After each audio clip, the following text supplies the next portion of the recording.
dos expertos en Derecho. Nos acompaña el expresidente del Colegio de Abogados y Abogadas de Puerto Rico y profesor de la Universidad Interamericana en la Facultad de Derecho.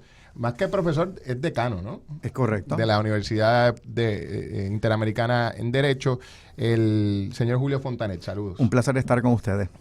Y nos acompaña el exsecretario de Justicia de Puerto Rico, el señor Sánchez Betances. Le damos también la bienvenida. ¿Cómo está? Muchas gracias, Julio, y muy agradecido por la invitación. Y como ustedes comprenderán, por el bagaje de ambos, pues algo saben de leyes estos invitados.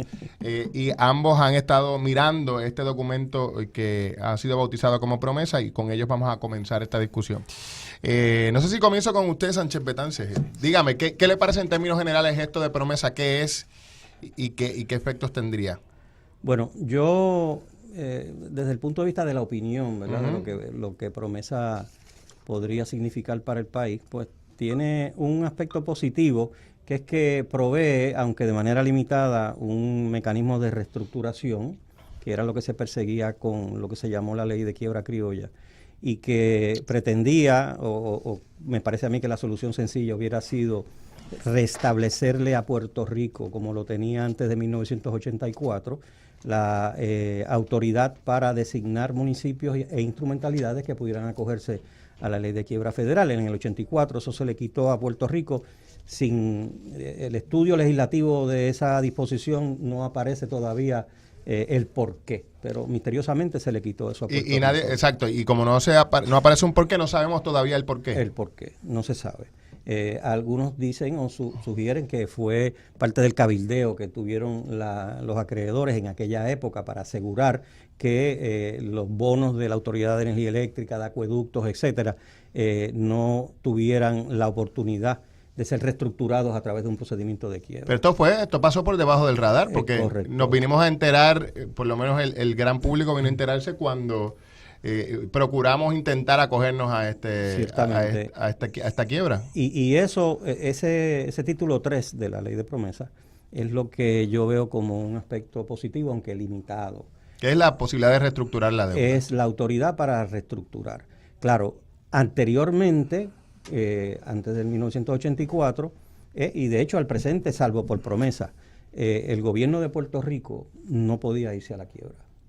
Ahora, bajo promesa, el gobierno de Puerto Rico sí puede irse a la quiebra, en el sentido de reestructurar su deuda. De lo que estamos hablando es de reestructurar la deuda, ¿verdad? ¿Y puede irse a la quiebra bajo solicitud de la Junta?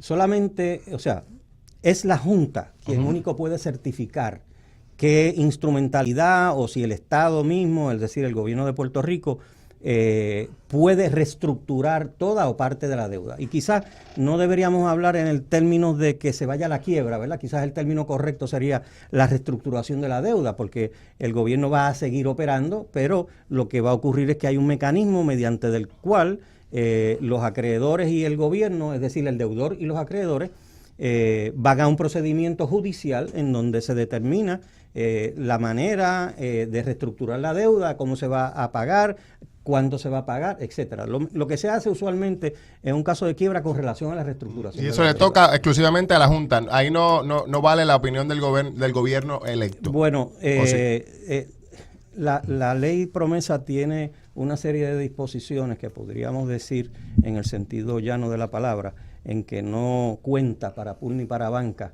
lo que haga o diga el gobierno de Puerto Rico. No cuenta ni para pool ni para banca. Julio Fontanet. Para suplementar lo que ha dicho el compañero, quizás en términos positivos, aunque hay muchas cosas que vamos a estar discutiendo sobre los aspectos legales, pero esa sección 3 que nos habla de la reestructuración también provee para algo importante. Tan pronto se aprobó la ley, se estableció el stay. El stay es que todas esas reclamaciones que estaban en curso, todas esas reclamaciones que los bonistas pretendían hacer contra el gobierno de Puerto Rico, que podría implicar el embargo de propiedades de Puerto Rico, pues se paraliza. Es como el stay del Tribunal de Quiebras, ¿verdad? De que entonces las reclamaciones judiciales paran, se trabaja en el proceso de reestructuración y entonces toda esa litigación, bueno, en teoría, aunque hay unos cuestionamientos corriendo, se paraliza, ¿verdad? Y eso es importante porque eso viabiliza la posibilidad de reestructurar la deuda, y eso está contemplado en la sección 3, que en términos de la reestructuración de la deuda es lo más que le importaba, a mi juicio, al gobierno de Puerto Rico, y eso implica haber quizás claudicado algunos otros reclamos, pero me parece a mí que eso es importante dentro del contexto de la ley, independientemente de las muchas críticas que uno le pueda hacer, que le vamos a hacer en términos legales, ¿no? Porque hay hay muchas ópticas que uno puede asumir en la discusión política, económica, pero tú no nos invitaste para eso, claro. ¿No? Yo voy a discutir únicamente los aspectos legales que pueden cuestionarse por las personas interesadas, argumentos, ¿verdad?, que todavía están en ciernes, es un asunto que hay que ver.